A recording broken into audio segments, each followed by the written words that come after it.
rate a critic. Danny Phantom. Danny Phantom is a cartoon that was on Nick. The cartoon is about Danny Fenton, who became half ghost from a freak accident. The theme song explains it best. Throughout the show, he, as Danny Phantom, fights ghosts that haunt Amity Park. Danny has to keep his identity a secret and balance his life as a 14-year-old teenage boy. Danny Phantom has been around for almost 20 years, but a recap is needed in this case. I enjoy animation overall, but Danny Phantom is a series that is one of my favorites. I kept the action figure growing up, I own the complete DVD set, I played the Ultimate Enemy on the Game Boy Advance to 100 completion as a child. I did the same thing for Nicktoons Unite. I subscribed to Hulu because Danny Phantom was included in the streaming service. I almost subscribed to Paramount Plus, but 2 paid streaming services is enough for me. My favorite Danny Phantom episode is the Ultimate Enemy. I wanted to see Dark Danny. Who knew that was his name? Phantom Planet was a decent finale, but I never got closure. Phantom Planet almost felt like Butch Hartman left the conclusion on a cliffhanger so he could continue the show in case the network changed their mind. Butch really gives off that vibe every time he breathes. I say that out of kindness, by the way. When I found out about A Glitch in Time, I thought this was a hoax. But when I saw that A Glitch in Time is not only real, but available for sale, my curiosity got the best of me. Especially when it mentioned that Dark Danny will come back. Judging by the cover, which might not be the smartest thing to do, it looks like the art style is close to the show. Hopefully, this got the Butch Hartman seal of approval. As you can see, I did buy A Glitch in Time. I was gonna use an ebook and use the pages. It would have been easier for me. But the free copy I found was, the scans were, you could barely read them. I'm sorry. The pages you're going to see will be provided by me at my best ability. Heads up, this video will be spoiler heavy since A Glitch in Time is a continuation of Danny Phantom. Nobody else will care. But I would like to take the risk with A Glitch in Time, and maybe there can be some closure.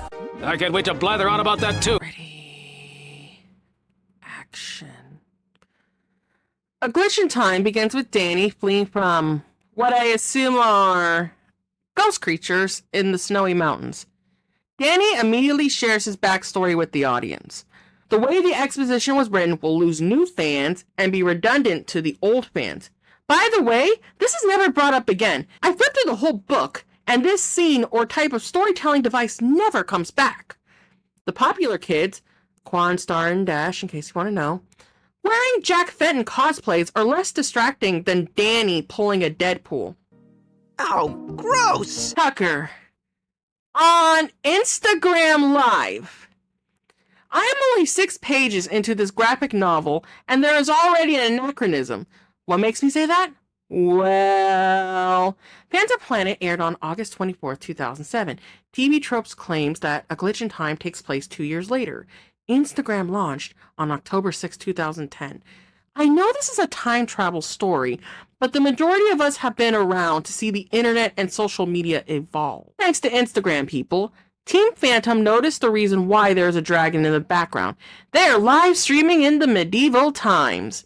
But that's okay if you missed it. Their outfits give it away.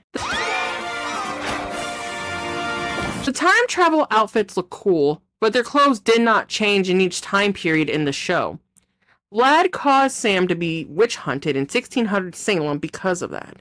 But there is a more important thing that needs to be said. Nothing you enjoy is historically accurate. Sooner than Dorothea can attend the ball, Team Phantom returns to Amity Park just in time for the ceremony. Tucker's still salty that he got fired as mayor, but for Tuck, this is a blessing in disguise.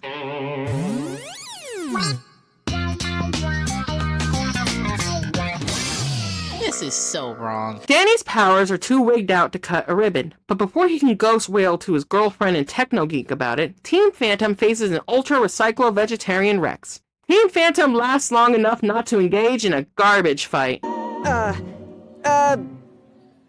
fight!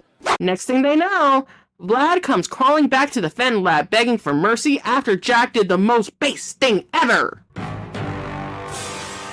Jack, you have to help me. You wouldn't turn your back on an old friend, would you? An old friend? No. You? Vlad reveals that he lost everything after the disasteroid phased through the Earth. Maybe Vlad shouldn't have revealed his secret identity and blackmailed the world into giving him a ransom and dictatorship in exchange for getting rid of something he wasn't entirely sure he could get rid of. but that's just my take.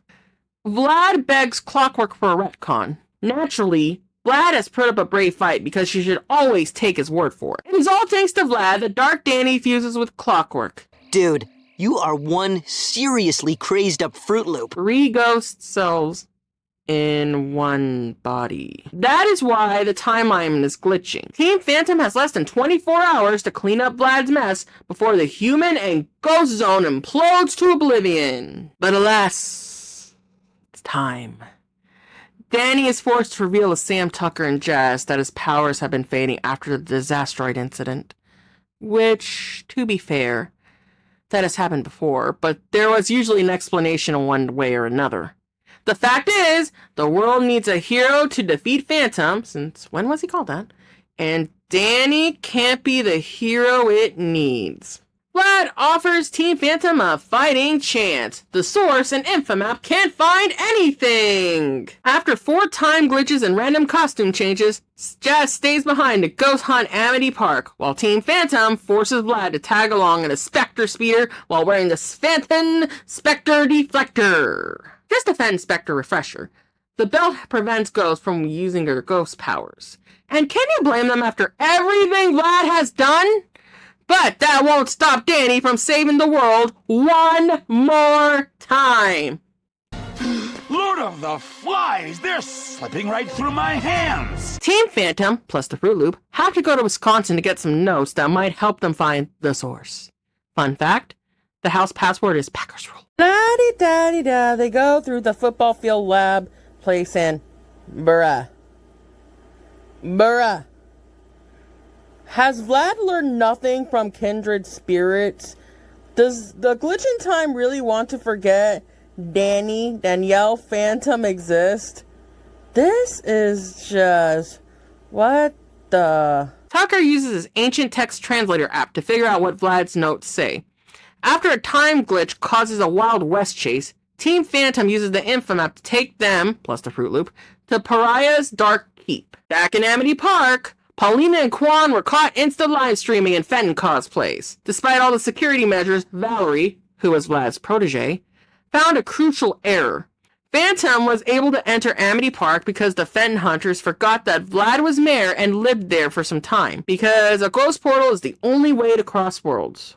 Back in the Ghost Zone, Fright Night creams Team Phantom plus the Fruit Loop for entering Pariah's Dark Keep. Can they save Sam and Tuck in time? Doesn't matter. Why? Sam and Tucker would have been crushed by the sarcophagus of forever sleep if physics didn't turn backwards in the Ghost Zone. This scene needed to be revised. Some foreshadowing could have prevented this Deus Ex Machina. Faster than the Fruit Loop can go! Oh, butternuts! Team Phantom ended up playing the Ghost Zone version of Pits. Somehow, Ghost Pits helps Sam figure out that Vlad's notes are blueprints to enter the source. Then Danny took a look inside of it. With a great big flash, everything just changed. Amity Park got all rearranged. Phantom is out for ectoplasm since, in his own words, his future got taken away from him. But before we dwell on that for too long, it turns out the conspiracy theories were right all along because ghosts are the personifications of emotions! Remember indeed. Danny figures out that his meaning of existence is to be the bridge between the two worlds. Danny phases into fireworks, which even Vlad can't deny is touching. Valerie leaves an SOS call that Amity Park has fallen. So Dash is not above bullying Danny. Dark Danny Phantom. Beware! Just when there is about to be a final showdown, Danny tries to reason with the ultimate enemy, and ended up being in vain. Thankfully, Sam and Tucker brought the time medallions just in time for the Fruit Loop to start his redemption arc. Despite the power of teamwork, Phantom is dead bent on eliminating his past self, molecule by molecule. Foresight has never been one of his ghost powers. Vlad, observing the consequences of his actions to Phantom, gave an epiphany. Vlad's first action for atonement is to help Danny defeat Phantom and set Clockwork free. But that causes Phantom to gradually fade from existence. But quicker than Desiree can grant a wish, Vlad volunteers as host to Phantom, leaving Clockwork to fix the timelines all by himself. Clockwork gives Danny a choice. No ghost powers or no fame. Danny chooses to become public enemy number 1 again, while Vlad transfers Phantom into one of his clones. Vlad couldn't have passed the CAT. That won't stop Danny from going ghost and being here to fight for me and you. Everybody's mood is lifted, as though some gloomy malevolence has been shooed away. They've got their spirit back. I had a long time to think long and hard about A Glitch in Time. By the time this review will be released, it will be Danny Phantom's 20th anniversary. If I was a Fruit Loop, I probably would have said that the art style can be off the mark on some pages. And it shows. The story was full of exposition, little context, purple prose, and did not execute show, don't tell naturally in some parts. I could have also said that the characters were inconsistent and unlike themselves occasionally. Anybody else would have said that Danny Phantom has lost his touch if it came to this. But as a huge fan of the show, I can confirm that small details like this make it super clear that Harmon was not involved in the project at all. I am aware that there would be big shoes to fill with how badly the fans want Danny Phantom to come back. If you had no idea that Gabrielle Epstein did all the writing and illustrations, it is easy to believe that A Glitch in Time should have been made into a TV special. There are a lot of directions A Glitch in Time could have gone. There have been reboots recently that have fallen flat on their face. I have my cherished characters and guilty pleasures. This fandom has had its ups and downs and ugly sides, and I am sure that Epstein was aware of this. There is a lot of care that is put into A Glitch in Time. I know this because she did something that was long overdue. A continuation of The Ultimate Enemy. I don't know how it could have gone any other way. Out of all the topics I have covered, this was one of the most important ones for me. Once upon a time, I was 12 with no hope in the world. I have spent plenty of my life doing my best to convince people to enjoy the same things that I do. I was trying to find some episodes to watch. I ended up stumbling into a Danny Phantom community that made videos. There was also a period in my life where I didn't think I could ever live to see what I was about to come. When I found out Danny Phantom come back, I wasn't going to wait another day longer. I'm glad I lived long enough to see this happen. Danny Phantom was a gateway to internet culture and helped me become who I am today. The entire time I continued to create videos, I always wanted to make a good Danny Phantom video. I wanted to do whatever it takes. I made that promise to myself. It took me 16 years, but I'm finally going to keep it. Interesting. 16 years. Who I am now? I am Jack Wonderland Frost, who wants to make my dreams come true. If this will be the only time I ever get to make a Danny Phantom video, I better make it count.